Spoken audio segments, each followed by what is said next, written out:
శుభోదయం అండి. మహిళ తన ప్రావీణ్యాన్ని అంటే ఉద్యోగం చెయ్యని మహిళ అన్ని పనులు చేస్తూ ఇంకా గడపలకి రంగు రాసుకోవడానికి వీధి వాకిట్ల పెద్ద పెద్ద ముగ్గులు పెట్టడానికి తన ప్రావీణ్యాన్ని చూపించుకుంటుంది. అయితే ఈ గడపలకి రంగులు రాస్తూ తనలోని ప్రావీణ్యాన్ని, తనలోని కళని ఈ గడపల మీద చూపించి 10 మంది చేత బాగుంది బాగుంది అని అనిపించుకుంటుంది మహిళ.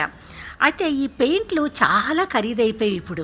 వీటిని మనము రక్షించుకోవాలి. ముగ్గులు వేస్తాము, ఆ ముగ్గు అయిపోయినంత కొంత పెయింట్ మిగిలిపోతుంది.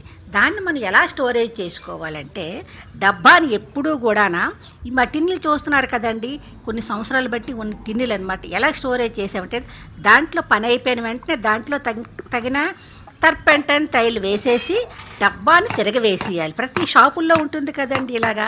డబ్బాని తిరగవేసేస్తే ఆ పెయింట్ ఎన్నాళ్ళైనా చెక్కు చెదరకుండా మనం మూత తీయగాన కత్తిపెట్టి మూత తీయగానే చక్కగా వచ్చేస్తుంది. చక్కగా మళ్ళీ వాడుకోవచ్చు. ఇలా ఎన్ని సంవత్సరాలు వాడుకోవచ్చు.